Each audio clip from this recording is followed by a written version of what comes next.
Halo teman-teman, selamat datang, selamat bergabung kembali. Di video kali ini, kita bakal bikin satu aplikasi POS yang beda, namanya adalah POS Self Service. Nah, basicnya kan dia POS aja, sama teman-teman. Cuman bedanya, kita bisa handle atau kita bisa beresin proses transaksinya sendiri. Jadi kita nggak harus ke kasir lagi. Kayak gitu. Aplikasi ini bakal teman-teman sering lihat. Kalau misalkan kita main ke satu restoran fast food, kan kita bisa order makanannya tuh lewat satu mesin ya.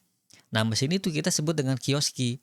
Salah satu isinya ya ini, aplikasi POS Self Service ini, teman-teman. Buat aplikasinya, kita masih bikin pakai Laravel 12, pakai jQuery, pakai Bootstrap, plus nanti kita bakal tambahin payment gateway dari Midrange buat nge-handle bagian transaksinya. Nah, sekarang kita langsung lihat simulasinya kayak gimana gitu. Oke, kurang lebih ini adalah halaman utama dari aplikasi yang bakal kita bikin nanti. Bagian sebelah kiri ini kategori dari produknya ya. Jadi kalau kita pilih kategori, otomatis aplikasi ini dia bakal ngeload produknya apa, terus variannya ada apa aja gitu. Misalkan kita pilih beef yakiniku nih, yang varian spicy. Kita tentukan kuantitinya berapa, terus kita borong dessertnya juga, donat, yang coklat satu, vanilla satu, plus kita minumannya juga pilih nih. Iced tea-nya satu, kemudian jus-nya satu. Oke, di sini teman-teman bisa lihat, nominal yang harus dibayarkan customer adalah 177.000 ya. Kita klik bayar. Nah ini, tampilan yang dikirimkan oleh si payment gateway tadi. Jadi nanti customer tinggal pilih kira-kira bayarnya itu mau lewat apa gitu ya. Tuh ada banyak banget optionnya. Otomatis juga di dalam datanya admin, nanti dia bakal ada satu transaksi baru yang statusnya itu masih pending karena belum dibayarkan ya. Misalkan kita coba bayarkan aja.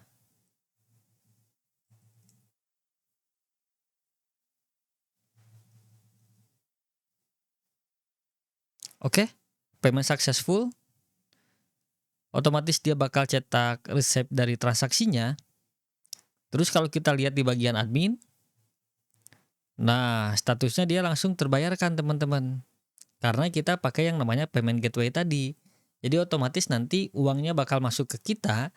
Nah si payment gateway-nya pasti bakal nge-update data transaksi yang ada di aplikasinya juga. Untuk fitur lain yang ada di admin, ya kayak biasa aja ya. Ada data produk gitu. Di sini kita bisa CRUD aja, mulai dari produk sampai ke varian. Terus juga ada data kategori, ya sama, kita juga bisa CRUD aja nih bagian kategorinya. Kurang lebih kayak gitu aja sih, gambaran aplikasi yang bakal kita bikin. Nah, biar nggak lama-lama, kita langsung mulai aja. Oke, kita bikin dulu project Laravel-nya. Starter kita pilih yang dan aja ya. Database-nya kita pakai MySQL aja. Migrasinya no, npm install-nya no. Tinggal kita eksekusi POS self service-nya. Buka di dalam Visual Studio Code ya. Ntar saya setting dulu.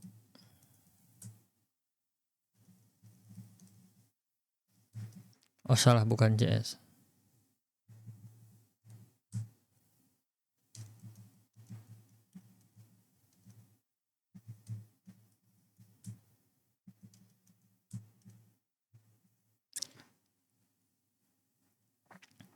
Oke, pertama kita setting bagian env-nya dulu.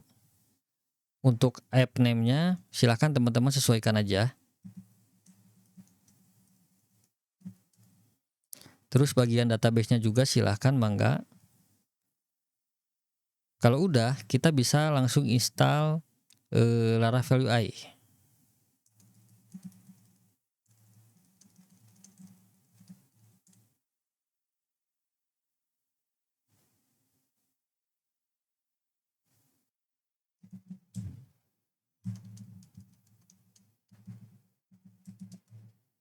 Kalau udah beres, tinggal eksekusi ini aja ya. Tinggal PHP Artisan Migrate. Nah, kalau udah tinggal PHP Artisan Server, buka terminal satu lagi, jalanin tuh npm install dan npm run dev. Udah. Sambil nunggu kita masuk ke file database seeder. Kita bikin satu akun baru ya.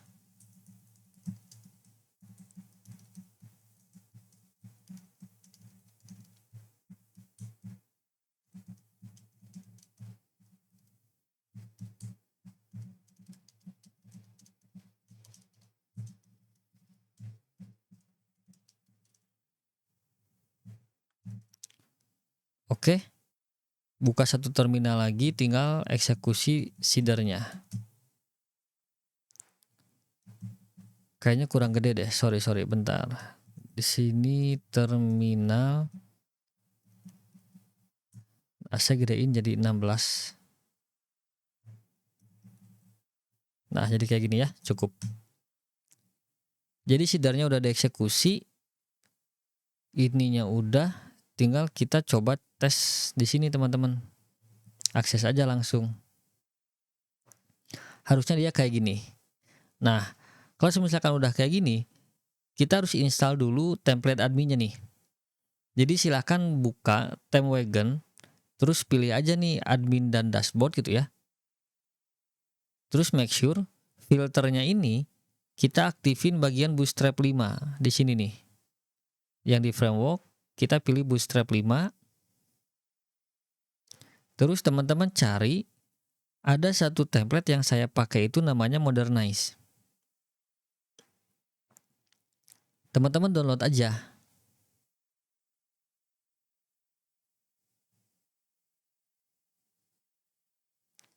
Kalau misalkan udah ke download, yang halaman kiri ini, dia adalah tempat download saya ya. Kita ekstrak aja. Kita buka. Nanti isinya itu dia ada SRC, ada assets. Nah, terus di bagian sebelah kanan ini, project Laravel punya teman-teman. Di dalam folder public, kita bikin satu folder baru, namanya template.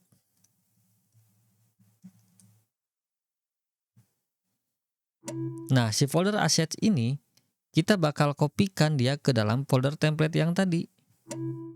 Jadi di dalam project Laravel ada public, ada template, isinya ada assets. Kayak gitu teman-teman. Kalau udah, kita bisa masuk ke live review. Kita pertama eksekusi bagian loginnya dulu. Di sini, kita copy aja semua. Teman-teman masuk ke login.blade. Nah, kita pasti aja di sini semua. Sip. Ininya bentar, saya coba ganti dulu.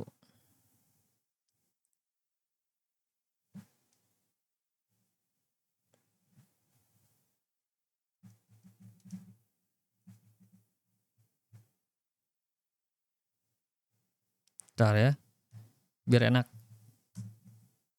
Nah, ini kan halaman login.blade ya.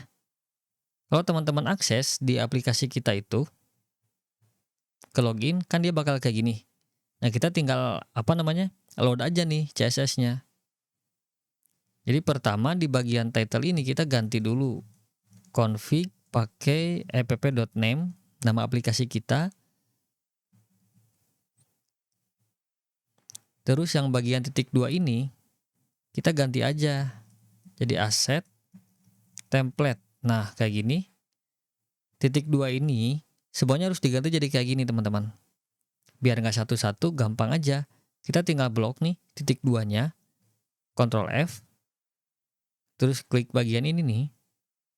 Yang replace ini kita isi dari sini.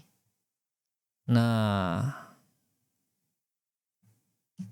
kita pasti dia di sini. Gitu. Terus kita replace, klik aja button yang ini nih. Udah, beres. Kita save. Cek lagi. Nah, udah berubah ya, aman. Berarti CSS-nya udah, tinggal fungsi dari loginnya kita benerin. Pertama di bagian sini, href-nya kita arahkan dia ke halaman login. Oke. Kemudian formnya, action-nya kita arahkan dia ke halaman login lagi.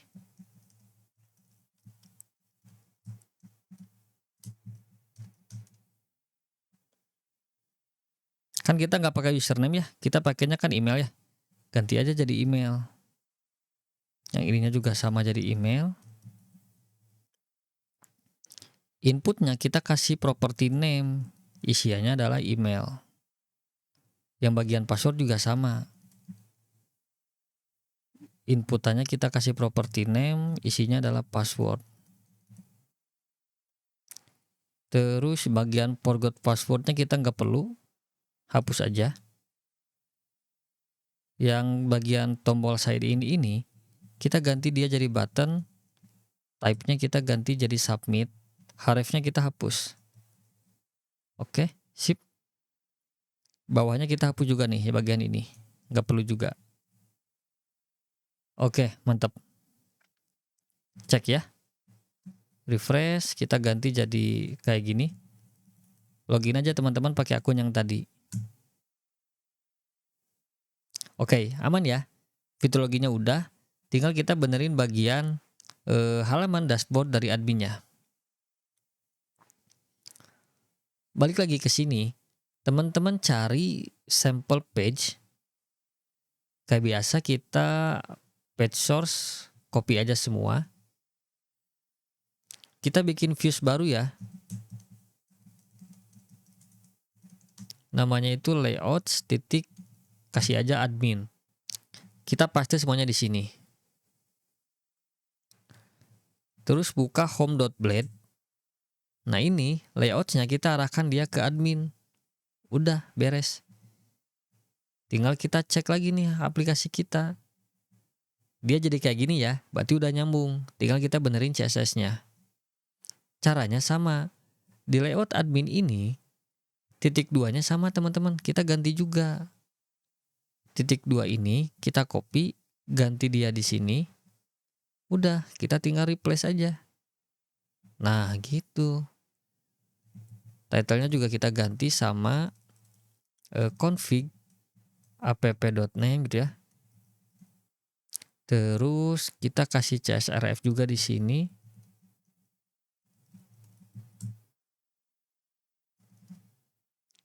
Di sini kita kasih dia fit.js.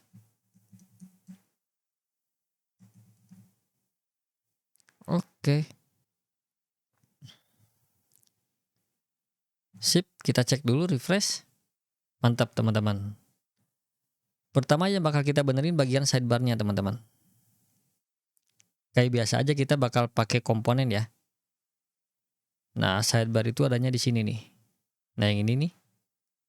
Kita cut aja. Terus teman-teman bikin komponen baru. Make komponen, namanya adalah sidebar. Kita pindahkan ke sidebar.blade-nya. Terus di admin.blade, jangan lupa kita panggil tuh yang tadi.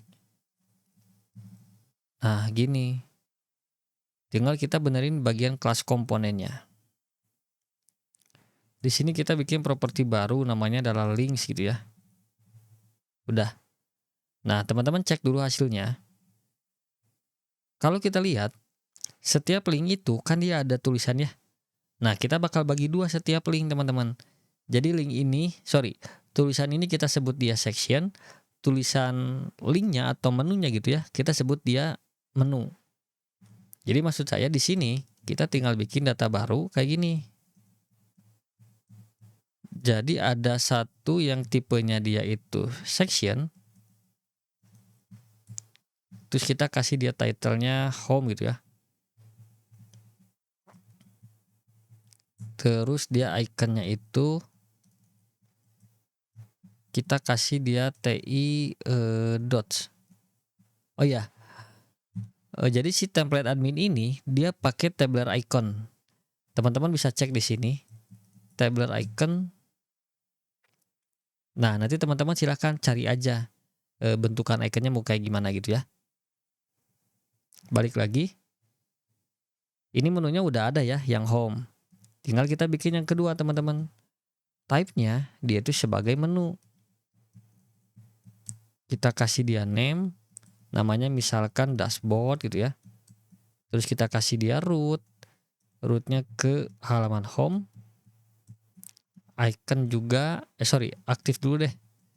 Kelas aktifnya kita aktifkan di halaman home. Terus icon. Iconnya itu brand Windows. Nah, kayak gini. tinggal masuk ke sidebar.blade-nya.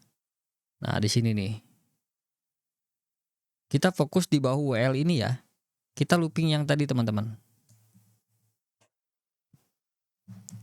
Jadi ada for each links. Pertama kita lakukan pengkondisian dulu. Kalau misalkan item type sama dengan section, kan tadi ada dua ya, ada section, ada menu. Kalau section kita ambilnya yang ini, yang kelas small cup. Nah, kita tinggal ganti aja ininya. Dia jadi tadi itu item title gitu ya, saya lupa. Oh ya, title bener. Ininya ganti jadi item icon. Kalau misalkan dia section, kita bikin else di sini. Kalau bukan section, ambilnya yang ini. Nah, kita pasti dia di sini. Sekarang gampang. Ref-nya kita arahkan dia ke item root. Itu ya. Yang bagian ini kelas aktifnya itu kalau request root is item aktif, kita kasih dia kelas aktif. Kalau enggak kosongkan aja kayak gini. Ininya sama, kita ganti dia jadi item icon. Ininya ganti jadi item name. Nah, sisanya kita nggak perlu teman-teman, bisa dihapus aja. Sampai sini ya. Sampai UL, sorry. Sampai LI. Nah, di sini. Hapus. Bagian div di bawah UL, hapus juga sama. Terus teman-teman save. Lihat hasilnya. Nah, dia jadi ada satu menu sekarang. Berarti udah benar teman-teman, udah dinamis. Nah, terus kita benerin bagian ini nih. Download free-nya kita hapus ya. Itu adanya di admin.blade. Cari aja tulisan download free. Yang ini nih, kita hapus juga. Save, aman teman-teman. Saya rubah dulu bentar. Oke, sip ya. Nextnya itu kita tinggal benerin bagian ini, button ini ya. Sama CSS bawaan dari template-nya. Teman-teman cek di sini. Ada satu folder namanya itu resource ya. CSS terus app.css. Di resource CSS ada app.css kan. Nah, kita bakal ganti ini jadi kayak gini teman-teman. Jadi SASS, kemudian isinya itu adalah style.css. Nah, kayak gini. Terus di sini di folder public di template kan ada folder SCSS ya. Teman-teman pindahin aja ke resources. Nah, gini. Jadi di dalam folder resourcesnya itu dia ada satu folder namanya SCSS kayak gitu. Kita refresh, udah oke ya, aman. Tinggal benerin yang bagian JS-nya juga. Sama. Di sini kan ada JS nih. Kita pindahin juga JS di folder template yang di public, kita pindahkan dia ke dalam resources. Nah, kita replace aja teman-teman kayak gini. Jadi isinya itu ada SCSS bawaan dari template dan juga JS bawaan dari template-nya juga. Kita refresh, baru dia bisa dipakai teman-teman sekarang. Oke, sip ya. Tinggal benerin function logout-nya, kan dia belum aktif. Gampang. Teman-teman cari aja di sini tombol logout-nya nih. Nah, ini nih. Kita ganti pakai div, bikin form baru. Actionnya kita arahkan ke logout.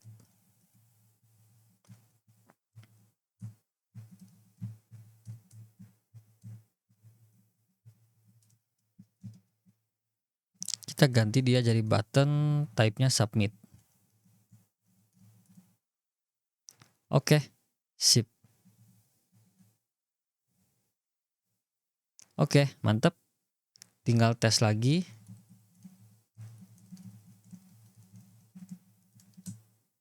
Kita tinggal benerin bagian ini nih. Kontennya Dan kayaknya juga bagian ininya dia nggak jalan teman-teman, kelas aktifnya. Kita coba cek di sidebar.blade dulu ya.